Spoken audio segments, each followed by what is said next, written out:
আসসালামু আলাইকুম। আমি আপনাদের সাথে একটি মেডিসিন আন্ডারস্ট্যান্ডিং রুব্রিক্স নিয়ে আলোচনা করব।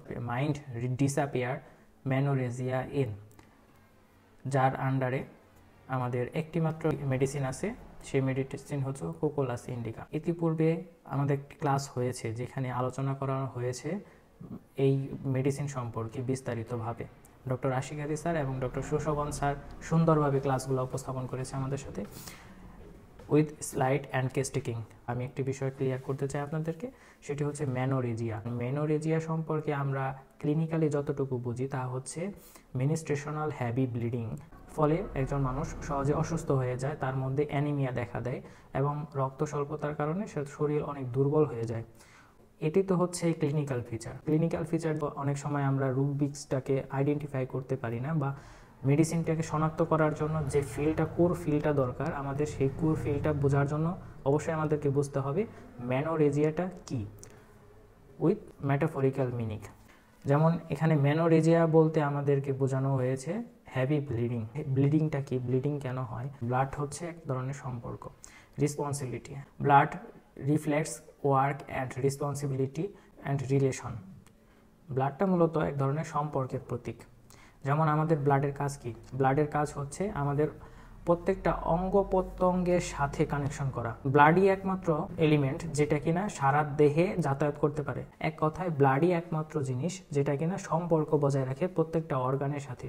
তো বাস্তব জীবনে যদি আমরা অ্যাপ্লাই করি বা বাস্তব জীবনে যদি আমরা আসি, সেক্ষেত্রে আমাদের ব্লাডটা বোঝায় সম্পর্কের ক্ষেত্রে দায়িত্ব, সম্পর্ক। প্যাথোলজিক্যালভাবে যদি দেখি, ব্লাডের মধ্যে থাকে বিভিন্ন ধরনের মিনারেল, বিভিন্ন ধরনের এলিমেন্ট, যেগুলো কিনা আমাদের ওভারঅল হেলথের জন্য, টিস্যুর জন্য খুবই উপকারী। তো সেই ক্ষেত্রে এইসব দিক দিয়ে আমরা কি বুঝতে পারি যে ব্লাডটা হচ্ছে, ব্লাডকে যদি একজন পার্সন হিসেবে ধরি, ব্লাড হচ্ছে একজন পার্সন যার কিনা অনেকগুলো দায়িত্ব আছে, যে কিনা সঠিক এবং সুন্দরভাবে সেই দায়িত্বগুলো পালন করে। তার কাজ কিন্তু থেমে নেই।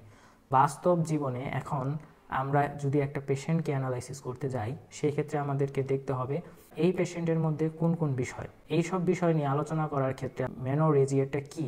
মেনোরেজিয়াটা হচ্ছে emotional overload, imbalance and overflow of energy, emotion and responsibility.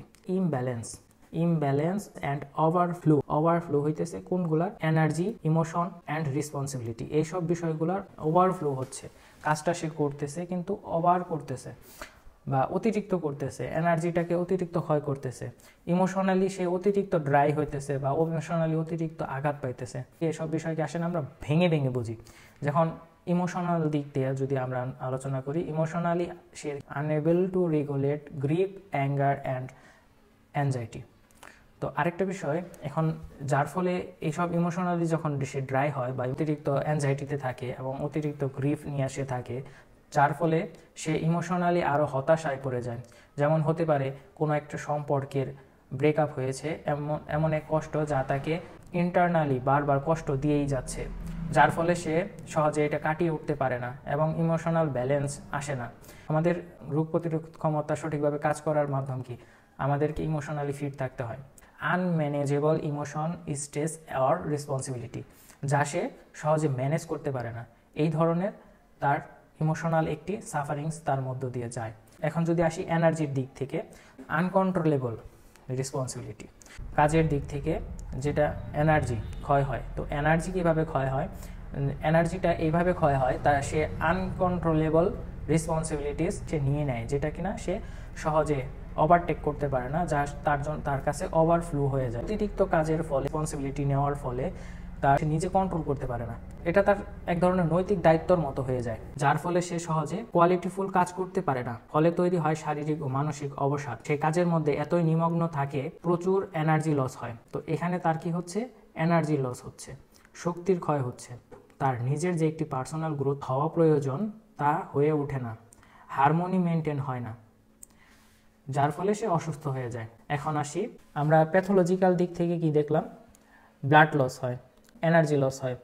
তো এখন দেখেন হেলথের দিক থেকে, হেলথ অ্যাসপেক্টে কি আসতেছে? Stress, imbalance, excessive bleeding of physical energy, শারীরিক শক্তির কি হয়? Imbalance. Excessive bleeding of physical energy, working hard without rest, might feel their energy is bleeding out, মানে এনার্জিটাকে বের হয়ে যাইতেছে, এরকম একটা ফিল হয় যা তারা সহজে কাটিয়ে উঠতে পারে না। কোকুলাস ইন্ডিকা কেন আক্রান্ত হয়? Involving mental disappear and physical elements like menorrhagia. যেমন শারীরিক অসুস্থতা হয় তার মেনোরেজিয়ার মতো, রেসপন্সিবিলিটি নেয়, দায়িত্বটা নেয়, যা ওভার ফ্লু হয় তার মধ্যে, যার ফলে তার যে চাপ তৈরি হয়, আবেগজনিত যে একটা চাপ, যা অবস্থা চ্যালেঞ্জিং। কীরকম? তার যে এই যে রেসপন্সিবিলিটি, এটা একটা চ্যালেঞ্জিং একটা অবস্থা, যে অবস্থার মধ্য দিয়ে সে যাওয়ার ফলে সে অসুস্থ হয়ে যায়। এখন আসি কোর ফিল অফ রুবিক্সের। আমাদের মেন রুবিক্স কোনটা? মেন রুবিক্স হচ্ছে মাইন্ড ডিসঅ্যাপিয়ার মেনোরেজিয়া ইন, এটাকে প্যারেনথেসিস করলে এরকম দাঁড়ায় ডিসঅ্যাপিয়ার ইন মেনোরেজিয়া, মানে হতাশা মেনোরেজিয়ার সময়। কীরকম? একটু ভেঙে পড়ে দেখি। সেখানে বলা আছে যে মেন্টাল ডিসঅ্যাপিয়ার, এখানে মানসিক যে হতাশা, এটা কীরকম? ডিসঅ্যাপিয়ার, বাট সংক্ষেপে আমরা যদি এখন আলোচনা করি ডিসঅ্যাপিয়ারের বিষয়টা, ডিসঅ্যাপিয়ারটা কি? এখন ডিসঅ্যাপিয়ারের আন্ডারে যেসব বিষয় আমাদেরকে অ্যানালাইসিস করতে হয় সেটা হচ্ছে মেন্টাল ডিসঅ্যাপিয়ার আর feel of helplessness of being trapped, মানে সে অসহায় একটা অবস্থা যেখানে সে মনে করে আমি একটা ফাঁদে পড়ে গেছি, এরকম একটা অবস্থা যেটা থেকে সে সহজে বের হতে পারে না। প্রোফাউন্ড স্ট্রেস, মানে চারদিক থেকে সে এতটাই চাপে থাকে, যে মানসিক চাপ, যেটা কিনা তার দায়িত্ববোধের কারণে, অতিরিক্ত দায়িত্ব নেওয়ার ফলে তৈরি হয়। ওভার ওয়ার্ক, টু মাস মেন্টাল প্রেশার, এতটাই ওভার ওয়ার্ক করে যা তার মেন্টাল প্রেশার তৈরি করে। রুবিক্সকে ভেঙে পড়ার জন্য আমরা আলোচনা করলাম ডিসঅ্যাপিয়ারের বিষয়টা। এখন আসি মেনোরেজিয়ার বিষয়টা। মেনোরেজিয়ার ফলে মূলত হয় ব্লাড লস। ব্লাডটা কি? ব্লাড হচ্ছে, blood represent work and responsibility and relation. কীরকম? একটি ধরনের সম্পর্ক। আচ্ছা, ব্লাড লসে যেসব বিষয় আমরা খেয়াল করলাম সেটা হচ্ছে energy, position, sacrifice or struggle, loss of power, personal damage. Disappear plus মেনোরেজিয়াকে আমরা এখন একটু সহজ করে বলি, সেটা হচ্ছে disappear feel of emotionally helplessness. Disappear এবং মেনোরেজিয়াকে যদি আমরা আরেকটু সূক্ষ্মভাবে অ্যানালাইসিস করি তাহলে এটার ফলে কি হয়? একটা ধরনের কনফ্লিক্ট তৈরি হয়। কনফ্লিক্টটা কি? Conflict between duty and personal capacity, pushes themselves to care of others, মানে অন্যের প্রতি খুবই যত্নশীল হয় তারা। লিডিং টু ডিসঅ্যাপিয়ার, হতাশার দিকে, যা তারকে হতাশার দিকে ধাবিত করে। ল্যাক অফ রেস্ট, কাজে এতটাই নিমগ্ন থাকে, দায়িত্ববোধে এতটাই মগ্ন থাকে, সে রেস্ট নিতে পারে না, নিজের যে যত্ন নেওয়ার সেটা তার মধ্যে হয়ে ওঠে না। মেনোরেজিয়া এক ধরনের ব্লাড লস, যার ফলে ব্লাডটা কি হয়? লস হয়। ব্লাডের কাজ কি? ব্লাডের কাজ হচ্ছে সব ধরনের উপকারী উপাদান আমাদের বডির সর্বত্র পৌঁছে দেওয়া। এখানে বাস্তব জীবনে যদি আসি, বাস্তব জীবনে একজন মানুষ তখনই রোগে আক্রান্ত হয় যখন অতিরিক্ত কাজের ফলে তার ওভারঅল হেলথের যত্ন নিতে পারে না। এবং মেনোরেজিয়াটা এমন যে একটার পর একটা সে কাজ করেই যায়, দায়িত্ব নিতেই থাকে, যার ফলে সে নিজের যে একটা হারমোনি, নিজের যে একটা স্বাস্থ্যের উন্নতি করা দরকার, নিজের যে একটা হেলথের যত্ন নেওয়া দরকার, ঘুমানোর প্রয়োজন, সেটা সে করতে পারে না।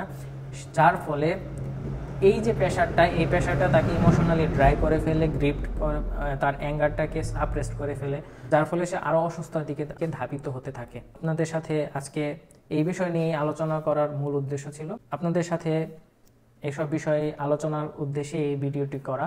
আশা করি আপনাদের ভালো লাগবে, আর ভালো লাগলে অবশ্যই কমেন্ট করে জানাবেন আমি আরও আপনাদের সাথে কোন বিষয় নিয়ে আলোচনা করতে পারি। আপনাদের কোনো পার্সোনাল অপিনিয়ন থাকলে বা কোনো রুবিক্স নিয়ে জানার থাকলে অবশ্যই আমাকে বলুন, আমি আপনাদেরকে যতটুকু জানি ততটুকু জানিয়ে সহযোগিতা করব ইনশাআল্লাহ। আসসালামু আলাইকুম।